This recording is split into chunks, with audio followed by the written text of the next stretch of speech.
السلام علیکم۔ ناول ہے جنون تریش کا، تحریر کیا ہے نور آصف اور ایپیسوڈ ہے 33۔ تو سب سے پہلے ہم بڑھتے ہیں اپنی آج کے ایپیسوڈ کی طرف اس دعا کے ساتھ کہ آپ سب جہاں رہیں ہنستے رہیں، مسکراتے رہیں، خوش رہیں، آباد رہیں اور سب سے بڑھ کر دوسروں کے چہرے پہ بھی مسکراہٹیں بکھیرتے رہیں۔ اس کے علاوہ اگر آپ میرے باقی ناول پڑھنا چاہتے ہیں تو آپ کو میرے پلے اسٹور سے تمام ناول ایزیلی مل جائیں گے۔ چینل کے پلے اسٹور سے آپ کو تمام ناول ایزیلی مل جائیں گے اور مجھے بتاتے رہیں کہ آپ کو آج کی ایپیسوڈ کیسی لگی، ناول کیسا لگا۔ تو بنا کوئی دیر کیے ہم اپنے آج کی ایپیسوڈ کی طرف بڑھتے ہیں۔ جنون تریش کا کس 33 یعنی 33 تحریر نور آصف۔ ہیزل نیلی آنکھوں میں حیران کے لیے جازم شاہ کے سوال پر غور کر رہی تھی۔ ایسے کیا دیکھ رہی ہو؟ جو پوچھا ہے اس کا جواب دو۔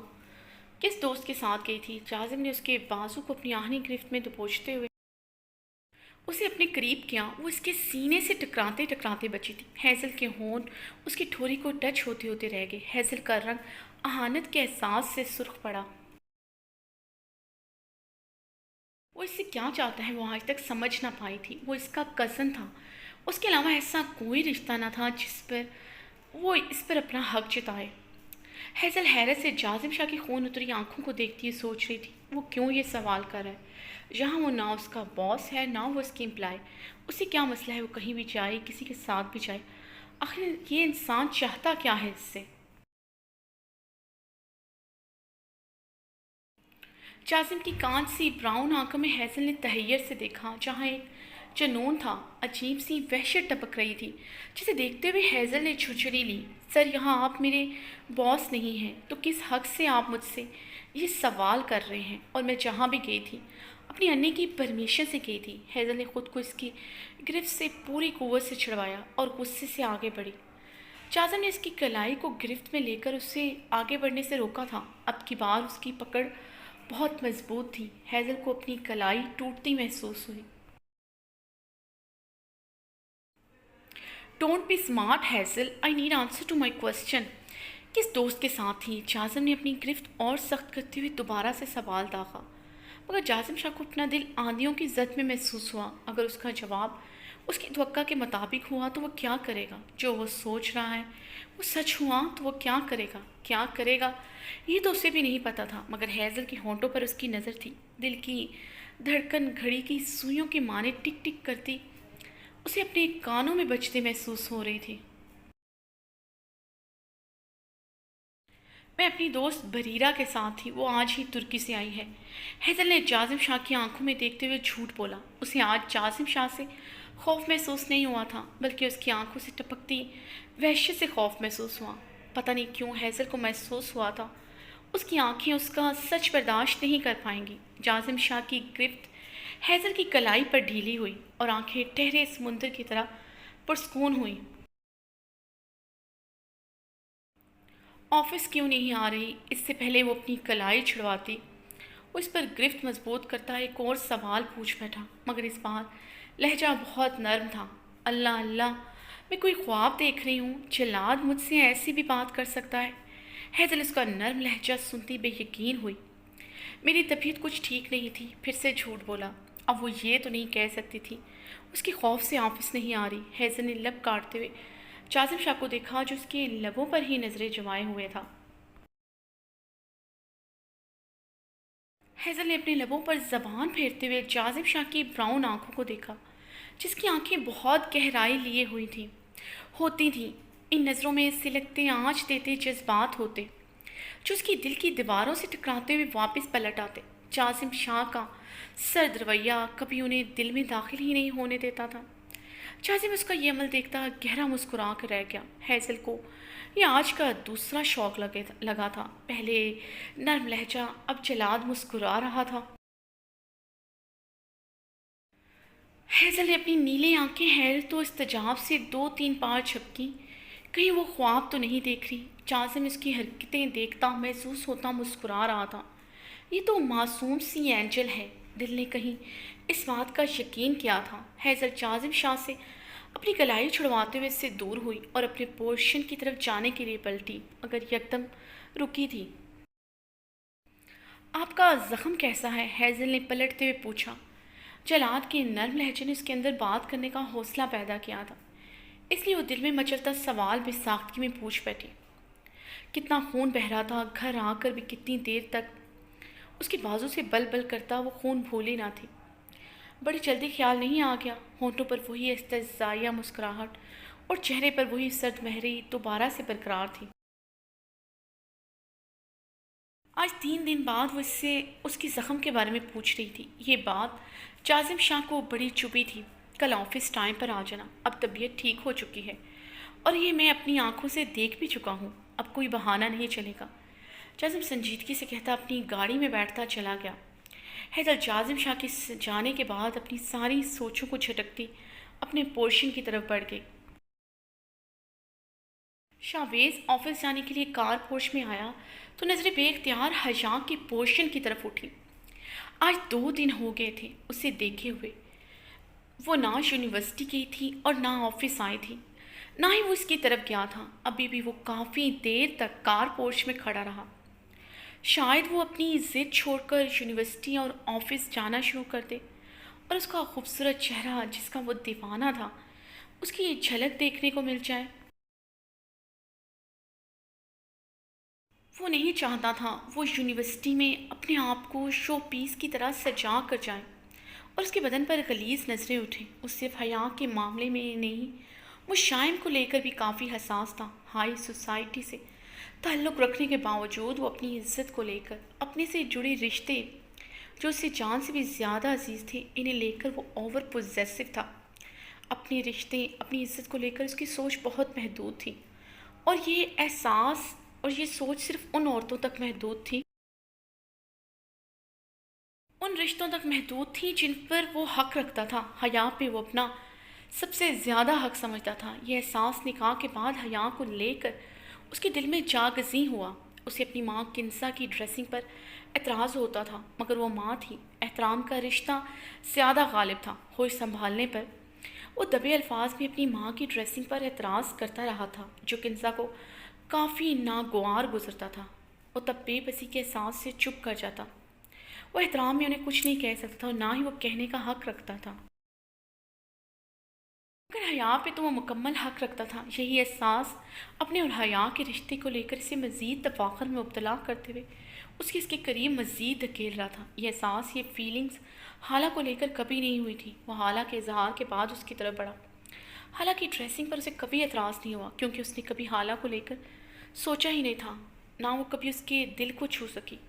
اسے لگا حالہ اس کے لیے پرفیکٹ لائف پارٹنر ثابت ہوگی اور وہ شادی کے بعد وہی کرے گی جو وہ چاہے گا، کیونکہ حالہ ہمیشہ اس کی پسند ناپسند کو اہمیت دیتی تھی۔ وہ چاہتا تھا اس کی جو بھی لائف پارٹنر ہو اسے اور اس کی ہر بات کو خود سے زیادہ اس کی پسند ناپسند کو اہمیت دے۔ کہیں نہ کہیں وہ ڈومینیٹنگ پرسن تھا۔ حیا کے معاملے میں وہ ڈومینیٹنگ نہیں تھا۔ وہ اسے اتنی پیاری لگتی تھی، اتنی خوبصورت لگتی تھی، وہ نہیں چاہتا اسے کوئی اور دیکھے۔ وہ اسے اپنا پابند نہیں بنانا چاہتا تھا، وہ صرف اسے اپنا بنائے رکھنا چاہتا تھا۔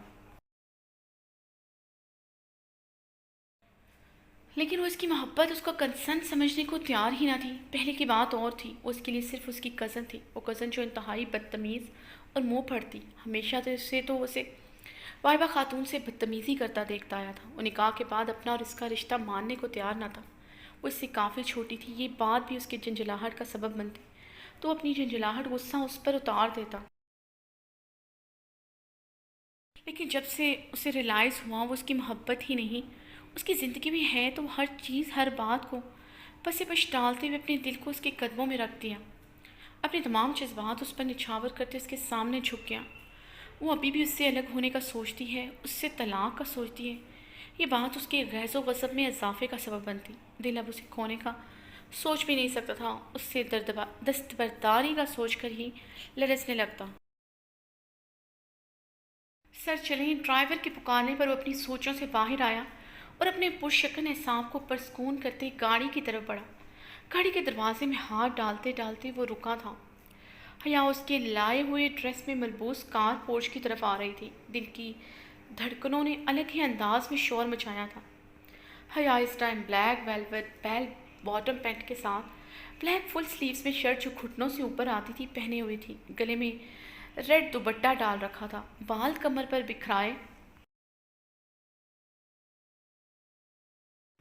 چاندنی کی کرنوں میں ڈھلے ہوئے کومل سراپے کے ساتھ لہک لہک کر چلتے آ رہی تھی۔ شاویز ساکت ہوا پتھر بنا اسے دیکھ رہا تھا۔ وہ اس کے لائے ہوئے ڈریس میں روزمرہ سے کہیں زیادہ خوبصورت لگ رہی تھی۔ اس ڈریس میں کہیں سے بھی اس کا بدن عیاں نہیں ہو رہا تھا، مگر اس کا سنگ مرمر سا پرکشش بدن متناسب سانچے میں ڈھلا ہوا کوئی مجسمہ لگ رہا تھا، جیسے بنانے والے نے اپنی تمام تر تخلیقی توانائی خرچ کر دی ہو۔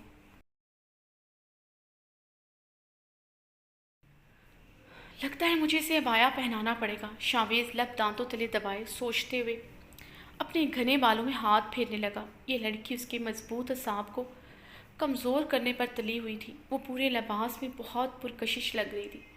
شاویز کا دل ہمک ہمک کر اسے چھونے کو بے قرار ہوا۔ دل کیا تھا اسے کہیں چھپا کر رکھ لے جہاں اس کے علاوہ کوئی اسے نہ دیکھے۔ وہ اپنی سوچوں سے جھنجھلاتا ہوا اس کی طرف بڑھا۔ حیا کے بڑھتے قدم اسے دیکھ کر رکے تھے۔ ایک ناراضگی تلخی بھری نگاہ اس نے شاویز پر ڈالی، جس میں صرف اور صرف اجنبیت اور سرد مہری تھی، جیسے وہ اس کے لیے کچھ بھی نہ ہو۔ وہ اسے مکمل طور پر نظر انداز کرتی کار پورچ میں کھڑی گاڑی کی طرف بڑھی۔ اس کے بیٹھنے پر ڈرائیور گاڑی بھگاتے ہوئے لے گیا تھا۔ شاویز اپنی کن پٹیوں میں اٹھتے درد کو اپنی ہاتھ کی انگلیوں سے سہلاتے ہوئے بری طرح اپنے جھبڑے بھینچ کر رہ گیا۔ وہ اس کی اگنورنس اور تلخی برداشت نہیں ہو رہی تھی۔ وہ دو دن سے ویسے بھی اس کی جان پر بنی ہوئی تھی۔ ابھی سامنے آئی بھی تو وہ اسے چھو نہ سکا، اسے جی بھر کر دیکھ نہ سکا۔ اس کی ملکیت میں ہوتے مکمل اس کی ہوتے ہوئے بھی اس سے دور تھی۔ شاویز کا دل کیا تھا لمحوں میں اس کا دماغ درست کرتے ہوئے اسے اپنے کمرے میں لے جائے، اسے اچھی طرح سمجھائے، اسے بتائے کہ وہ اس پر کتنا حق رکھتا ہے۔ غصے اور بے بسی سے وہ اپنی مٹھیاں بھینچ کر رہ گیا تھا۔ شاویز نے غصے سے ڈرائیور کو گاڑی سے نکلنے کو کہا۔ اس کے اترنے کے بعد وہ گاڑی میں بیٹھتا اسے زن سے بھگاتا لے گیا۔ وہ آفس داخل ہوئی ہی تھی کہ شانزے سے اس کا سامنا ہوا، جس نے اسے دیکھتے ہی اس کی تعریف کی۔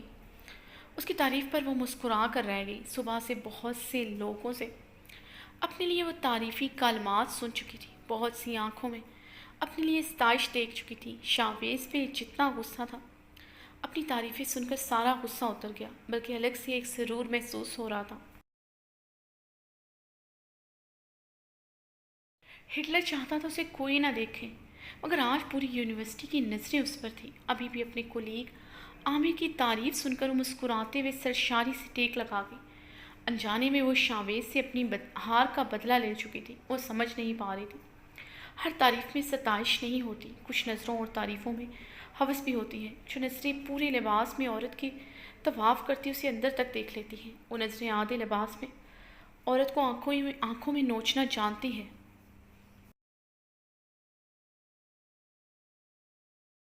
وہ صرف اسے ان گدوں سے بچانا چاہتا تھا۔ انٹرکام کی بیل پر اس نے چیئر پر سیدھے ہوتے انٹرکام اٹھایا۔ میٹنگ روم میں آؤ۔ شاویز کے زد حکم پر وہ غصے سے انٹرکام پٹکتی اپنا کام کرنے لگی۔ وہ یہاں پر بھی اس کا باس تھا اور وہ پابند تھی اس کی ہر بات ماننے کو، مگر اس کے بلانے پر وہ نہیں گئی تھی۔ ایک تو اس کا سرد انداز اسے معطل کر گیا تھا، دوسرا اس نے ابھی عباس شاہ کو سائمہ کے ساتھ میٹنگ روم میں جاتے ہوئے دیکھا تھا۔ سائمہ کی شکل بھی نہیں دیکھنا چاہتی تھی، اس لیے اس کا حکم نظر انداز کرتی اپنا کام کرنے لگی۔ شاویز کی فون اب اس کے سیل فون پر آ رہے تھے، جسے وہ اطمینان سے کاٹ چکی تھی۔ وہ 2 دن سے اس کا جتنا خون جلا چکا تھا، اب وہ اس کی کوئی بھی بات ماننے کا ارادہ نہ رکھتی تھی۔ شاویز کیا بات ہے، کسے فون کر رہے ہو؟ شاویز کے چہرے پر چھائی غصہ اشتعال کی سرخی دیکھ کر عباس شاہ نے پوچھا، جو مسلسل فون پہ لگا ہوا تھا۔ شاویز نے عباس شاہ کے سوال کو اگنور کیے انٹرکام اٹھایا۔ مس جان سے حیا کو میٹنگ روم میں بھیجیں۔ شاویز سرد انداز میں حکم دیتے فون رکھ چکا تھا۔ وہ اتنی دیر سے کسے فون کر رہا تھا، یہاں وہاں بیٹھے تمام افراد کو پتہ چل گیا تھا۔ سائمہ اور حالہ نے نظروں میں ایک دوسرے کی طرف دیکھا۔ حیا سے شاویز کو کیا کام تھا جو وہ اتنا بے چین تھا اور اسے میٹنگ روم میں بلا رہا تھا؟ میٹنگ روم میں گھمبیر خاموشی چھائی تھی، صرف گھڑی کی سوئیوں کی ٹک ٹک کی آواز سنائی دے رہی تھی۔ شاویز لب بھیجے ماتھے پر گہرے بل ڈالے چیر سے ٹیک لگائے ہوئے تھا، اپنے دونوں ہاتھوں کی انگلیوں کو ایک دوسرے میں پھنسائے، اپنی ٹھوڑی کو اس پر ٹکائے، غیر مرئی نکتے کو گھورتے ہوئے گہری سوچ میں گم تھا۔ چہرے پر بے چینی اضطراب کی کیفیت پھیلی ہوئی تھی جسے وہاں بیٹھے تمام انسان دیکھ سکتے تھے۔ شاویز کے چہرے پر چھایا غیظ و غضب دیکھ کر سب سانس روکے بیٹھے تھے۔ عباس شاہ حیرانگی سے شاویز کو دیکھ رہے تھے جو فائل پر نظریں جمائے کسی گہری سوچ میں گم تھا۔ اضطرابی کیفیت میں اپنی ٹانگ ہلائے خود کو کسی ایک پوزیشن میں ایڈجسٹ نہیں کر پا رہا تھا۔ یوں پروجیکٹ شروع کر رہا تھا جس کی وجہ سے اس نے عباس شاہ سے کچھ ڈاکومنٹ پر سائن کرنے کے لیے آفس بلوایا تھا، اور کوئی اہم بات کرنی ہے اس لیے خاص طور پر عباس شاہ کو بلوایا تھا۔ سائمہ ڈاکومنٹس پر سائن کا سن کر عباس شاہ کے ساتھ چلی آئی تھی۔ حالہ جہانگیر کی ایڈز کی شوٹنگ کے سلسلے میں شاویز کے ساتھ میٹنگ تھی، وہ بھی اس وجہ سے وہاں پر موجود تھی، مگر پچھلے 20 منٹ سے شاویز خاموشی سے بیٹھا ہوتا، چہرے پر شدید غیظ و غضب چھایا ہوا تھا۔ عباس شاہ سائمہ کی آنکھوں کے اشارے پر کندھے اچھا کر رہ گئے۔ عباس شاہ شاویز کے فیصلوں پر اس کے کسی کام پر بھی نہ ٹوکتے تھے، نہ ہی وہ اس کے کسی معاملات میں بولتے تھے۔ یہ کہنا مناسب تھا وہ شاویز پر مکمل بھروسہ کرتے تھے، انہیں یقین تھا وہ کبھی کوئی غلط فیصلہ نہیں لے سکتا۔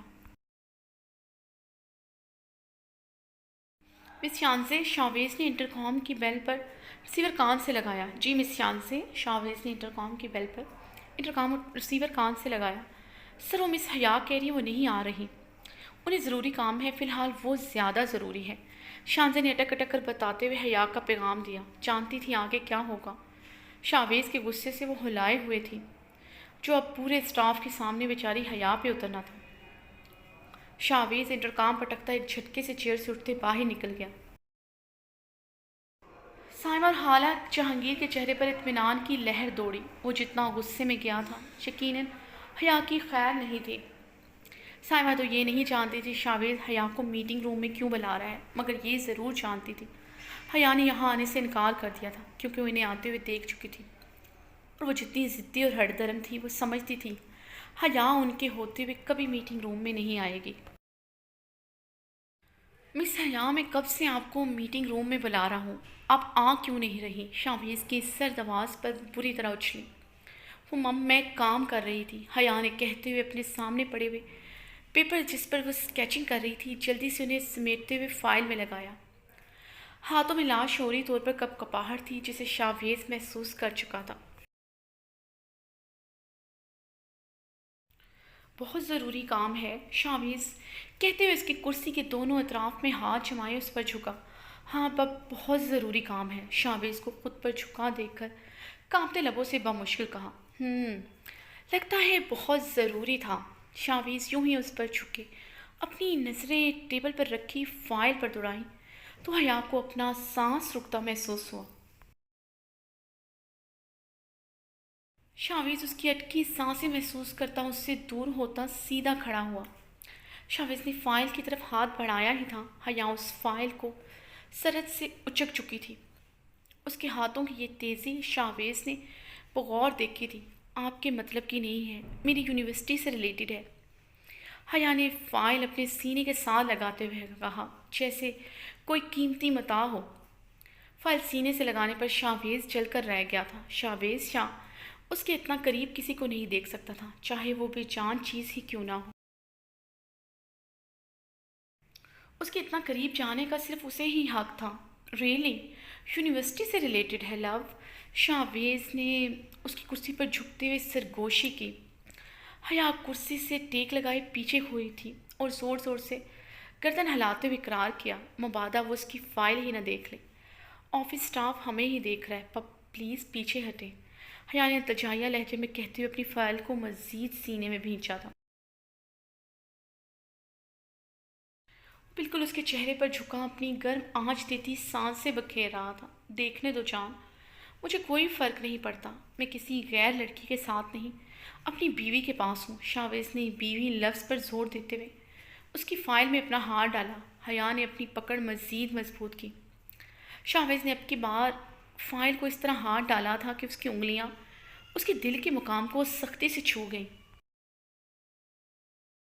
جسے محسوس کرتی حیات سرخ ٹماٹر ہوئی۔ خفت اور شرم سے فائل ہاتھوں سے گر چکی تھی۔ شاویز گہرا مسکراتا ہوا وہ فائل ہاتھوں میں پکڑے سیدھا ہوا۔ فائل کھولنے سے پہلے اپنی بیوی پر نظر ڈالی، جو آنکھیں میچے منہ میں کچھ بڑبڑا رہی تھی۔ یقیناً اس کی متوقع ڈانٹ سے بچنے کے لیے کچھ پڑھا جا رہا تھا۔ شاویز نے مسکراہٹ دباتے ہوئے فائل کھولی، جس سے اسے چھپانے کو اس کی معصوم بیوی سر توڑ کوششیں کر رہی تھی۔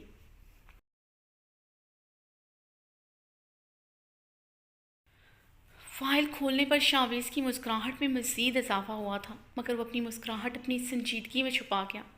سامنے ہی تو اس کا اسکیچ تھا جسے اس نے بگاڑنے میں اپنی پوری محنت صرف کی تھی، جس پر بڑا بڑا لکھا تھا، مونچھوں والا ہٹلر۔ یہ کیا ہے؟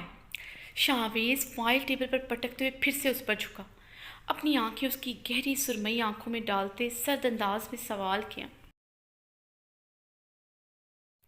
یہ آپ کا اسکیچ نہیں ہے، یہ ریل والے ہٹلر کا ہے۔ حیا نے آنکھیں پٹپٹاتے ہوئے معصومیت سے کہا۔ اچھا، ریل والے ہٹلر کو تم نے دیکھا ہے؟ مزید اس کے چہرے پر جھکے سوال کیا۔ جی، روز دیکھتی ہوں، منہ سے بے ساختہ نکلا، مگر آنکھیں بند کرتے ہوئے جلدی سے اپنا لب دانتوں تلے دبا گئی۔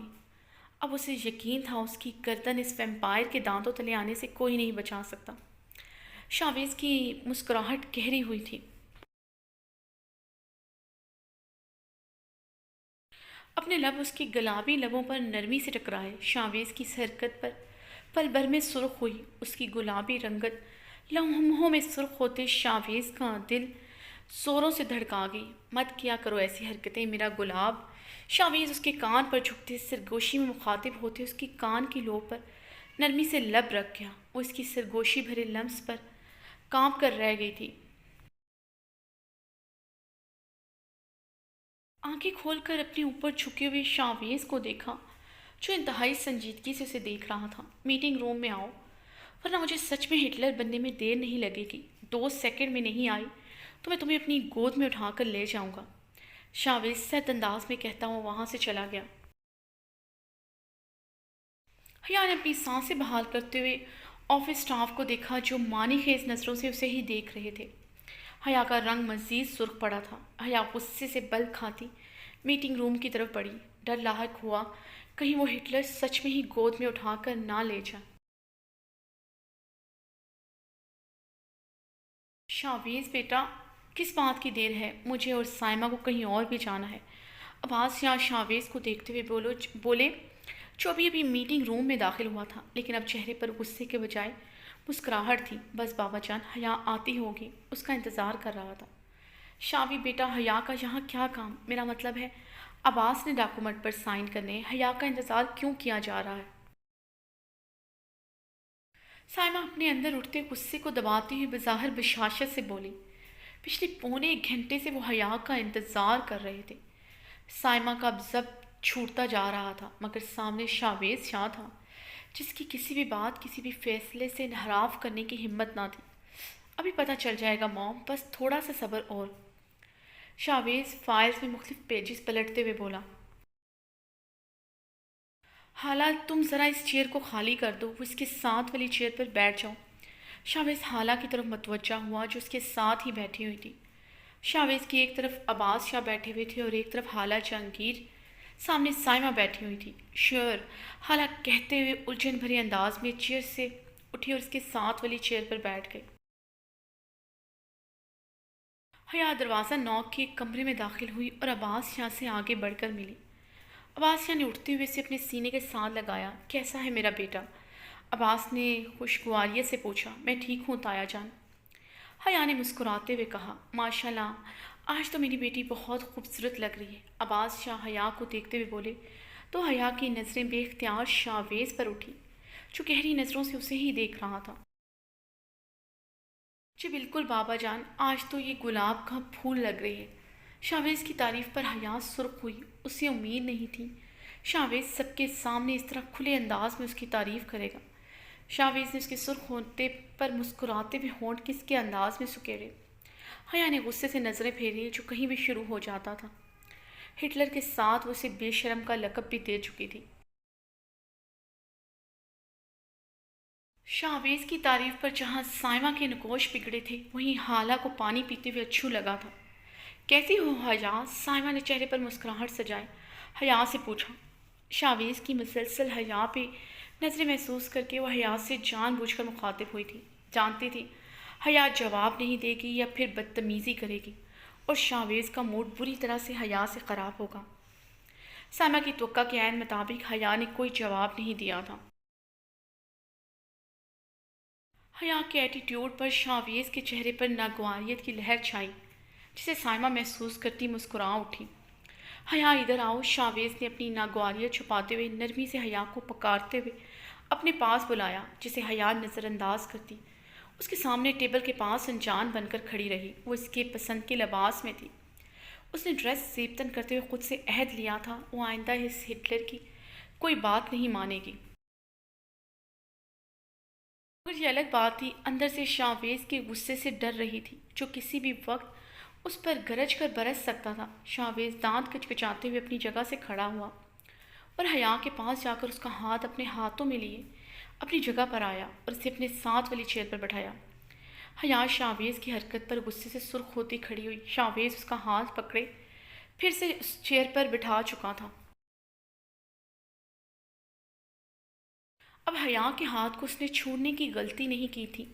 اسے اپنے دائیں ہاتھ میں مضبوطی سے تھام رکھا تھا۔ حیا مسلسل اپنا ہاتھ چھڑوا رہی تھی مگر وہ اپنی پکڑ مضبوط رکھتے ہوئے دوسرے ہاتھ سے ٹیبل پر رکھی فائلز میں پیپرز دیکھ رہا تھا۔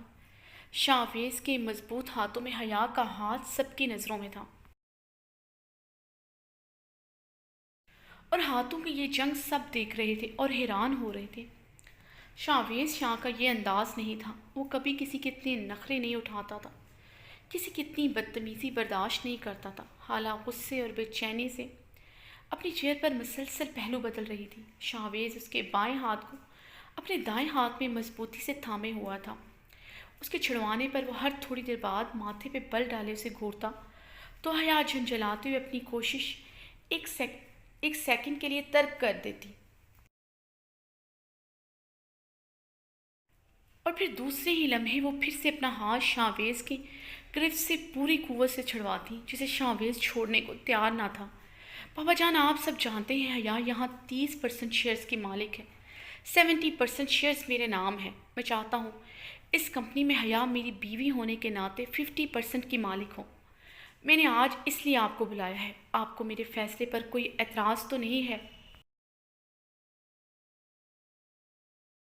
شاویز نے سنجیدگی سے عباس شاہ سے پوچھا۔ مجھے کیا اعتراض ہو سکتا ہے؟ یہ کمپنی تمہاری ہے اور حیا میری بیٹی ہے، اس سے اچھی کیا بات ہو سکتی ہے؟ عباس شاہ نے مسکراتے ہوئے کہا۔ انہیں شاویز کا فیصلہ بہت پسند آیا تھا اور اس بات کی بھی خوشی ہوئی تھی شاویز حیا کو قبول کر چکا ہے۔ سائمہ اور حالہ شاکڈ ہوئی تھی شاویز کا حیا کو اپنی بیوی کہنے پر اور اپنے شیئرز حیا کے نام کرنے کو۔ حیا الجھن بھری نگاہوں سے شاویز کو دیکھتے ہوئے اس کی بات سمجھنے کی کوشش کر رہی تھی۔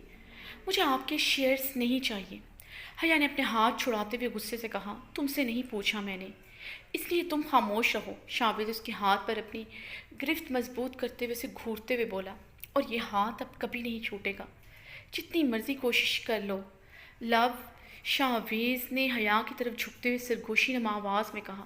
حیا دانت کچکچا کر رہ گئی۔ شاوی بیٹا، حیا ٹھیک کہہ رہی ہے، اس کی کیا ضرورت ہے؟ تمہیں اپنے شیئرز حیا کے نام نہیں کرنے چاہیے۔ اگر تمہیں کرنے ہیں تو مشائم کے نام کر دو، اس کا حق زیادہ ہے۔ سائمہ خود کو کہنے سے روک نہ پائی تھی۔ عباس شاہ نے غصے سے سائمہ کو گھورتے ہوئے سے خاموش رہنے کو کہا۔ موم، مشائم کی آپ فکر نہ کریں، میں نے اور جازم نے اس کے لیے بہتر سوچ رکھا ہے، اور جہاں تک حق کی بات ہے، حیا میری بیوی ہونے کے ناطے میری ہر چیز پر حق رکھتی ہے۔ شاویز نے انتہائی سنجیدگی سے کہتے حیا کے ساتھ اپنے تعلق کو واضح کر دیا۔ مسکراتی نظروں سے حیا کی طرف دیکھتے ہوئے سب کو بتا دیا تھا وہ اس کی زندگی میں کتنی اہمیت رکھتی ہے۔ سائمہ شاویز کی بات سنتے غصے سے اپنی چیئر سے اٹھتی باہر نکل گئی۔ عباس شاہ شاویز کو ریلیکس کا سائن دیتے ہوئے سائمہ کے پیچھے باہر گئے تھے۔ شو ختم ہو چکا ہے، اب تو میرا ہاتھ چھوڑ دیں۔ حیا نے غصے سے اپنا ہاتھ جھٹکا جسے شاویز نے اس کی طرف تعصب بھری نگاہ ڈالتے ہوئے چھوڑ دیا۔ حیا غصے سے کمرے سے باہر نکل گئی۔ شاویز گہرا سانس بھرتا اپنے گھنے بالوں میں ہاتھ پھیرتے ہوئے خود کے اشتعال پر قابو پانے لگا۔ یہ لڑکی جو یہ لڑکی ہر ٹائم بڑھائے رکھتی تھی، وہ اس کے پیار کو ڈرامہ سمجھ رہی تھی۔ اسے سمجھ نہیں آ رہا تھا حیا کو کیسے اپنی محبت کا یقین دلائے۔ شاویز یہ سب کیا ہے؟ حالہ شاویز کے پاس آ کر کھڑی ہوتی اسے دیکھنے لگی، جو ماتھے کو اپنی انگلیوں سے سہلا رہا تھا، جہاں اسے شدید درد اٹھتا محسوس ہو رہا تھا۔ حیا کی ناراضگی اور لا تعلقی برداشت نہیں ہو رہی تھی۔ حیا کے ایٹیٹیوڈ سے وہ ویسے ہی بہت غصے میں تھا۔ حالانکہ اس سوال پر وہ سلگ اٹھا کہ وہ کون ہوتی ہے اس سے سوال و جواب کرنے والی۔ کیا مطلب اس بات کا؟ شاویز نے آئی برو اچکاتے سرد لہجے میں پوچھا۔ شاویز کی سرد نظروں سے وہ پل میں خائف ہوئی تھی، مگر اسے چیٹ نہیں کر سکتا تھا، اسے چھوڑ نہیں سکتا تھا۔ وہ اسے چھوڑ کر اپنا تعلق حیا کے ساتھ نبھانا چاہتا تھا، یہ وہ ہونے نہیں دے سکتی تھی۔ حالہ کا پورا وجود زلزلوں کے زد میں تھا اور دل شعلوں میں گرا ہوا تھا۔ مطلب یہ آپ حیا کو کیسے اپنی بیوی کہہ سکتے ہیں؟ آپ تو اسے طلاق دینے والے تھے۔ حالہ غصے سے اونچی آواز میں بولے، سب سے پہلے مجھ سے بات کرنے کے لیے اپنا لہجہ اور ٹون درست کرو۔ میں کیا کرنے والا تھا، کیا نہیں، میں تمہیں جواب دینے کا پابند نہیں ہوں۔ جاوید چیئر سے اٹھتے اس کے مقابل جا کھڑا ہوا۔ شاویز، آپ مجھے جواب دینے کے پابند ہیں۔ آپ مجھ سے اپنی پسند کا اظہار کر چکے ہیں، مجھے پرپوز کر چکے ہیں۔ حالہ احتجاجی انداز میں بولی، حالہ میں نے تمہیں پرپوز تمہارے بار بار اظہار محبت کرنے کے بعد کیا۔ میں نے تم سے کوئی وعدہ نہیں کیا تھا، تمہیں کوئی آس نہیں دلائی تھی، تم میری طرف بڑھی تھی۔ میں تمہیں اپنی اچھی دوست سمجھتا تھا، تم نے ہی کہا تھا ایک اچھا دوست ایک اچھا لائف پارٹنر بھی ہو سکتا ہے، اور یہ بات بارہا مجھے کہتی رہی۔ مجھے لگا مجھے شادی تو کرنی ہے، تم سے کر لیتا ہوں، مگر اب میں حیا سے نکاح کو دل سے قبول کر چکا ہوں۔ اب اس نکاح کو میں توڑنے کا سوچ بھی نہیں سکتا۔ آئندہ تم بھی اس نکاح کو توڑنے کی بات مت کرنا، ورنہ میں برداشت نہیں کروں گا۔ شاویز نے سرد انداز میں انگشت شہادت اٹھائی، اسے وارننگ دی۔ شاویز، وہ آپ سے میچ نہیں کرتی۔ آپ کو تو کبھی ایسی لڑکیاں پسند نہیں رہی۔ اس کا بچپنا، اس کی کم عمری، یہی سب تو آپ کو اس میں کھٹکتا تھا۔ وہ آپ کے ساتھ نہیں چل سکتی، دیکھا نا ابھی آپ نے۔ آپ اسے کیسی عزت دے رہی تھی، کتنی اہمیت دے رہی تھی، اپنے شیئرز تک اس کے نام کر رہے ہیں، مگر وہ کس انداز میں آپ سے بات کر رہی تھی، کس طرح آپ کو منہ توڑ جواب دے کر گئی ہے۔ آپ کی محبت کو ڈرامہ کہہ کر چلی گئی۔ آپ پچھتائیں گی، وہ جلد اپنی حرکتوں سے آپ کو زج کر دے گی۔ پارٹی میں دیکھا اس نے کیا کیا، کیسے آپ کے مہمانوں کے سامنے آپ کی عزت کا تماشا لگایا۔ آپ صرف اس کی خوبصورتی دیکھ رہے ہیں، میری طرف دیکھیں۔ حالہ نے شاویز کے قریب جا کر اپنی طرف اشارہ کیا۔ دیکھیں مجھے کس چیز کی کمی ہے، میں آپ کو بہت خوش رکھوں گی۔ میری خوبصورتی، میرا جسم صرف آپ کا ہے، اگر آپ چاہیں تو میں بھی آپ کو سب کچھ دینے کو تیار ہوں۔ اپنی خوبصورتی، اپنی جوانی، اپنا جسم، سب کچھ آپ پر وار دوں۔ آپ اسے طلاق دے دیں، بلکہ آپ کو اسے طلاق دینی پڑے گی۔ اب صرف میرے ہیں۔ حالہ یکدم ہذیانی انداز میں چیخی۔ وہ کل کی آئی لڑکی سے ہار نہیں سکتی تھی۔ 5 سال اس نے اپنی زندگی کے شاویز کے پیچھے برباد کیے تھے۔ وہ منزل کے قریب آ کر پیچھے نہیں ہٹ سکتی تھی۔ شاویز اس کا تھا، اس کا سب کچھ صرف اس کا تھا۔ شاویز کی پراپرٹی کی وہ اصل حقدار تھی۔ حالانکہ دل میں غم و غصے کے طوفان اٹھ رہے تھے۔ حالانکہ چیخنے اور اس کی باتوں پر شاویز کی ماتھے کی رگیں ابھری، رنگ شدید سرخ پڑا۔ شاویز نے پانی کا گلاس اٹھا کر پوری قوت سے زمین پر دے مارا۔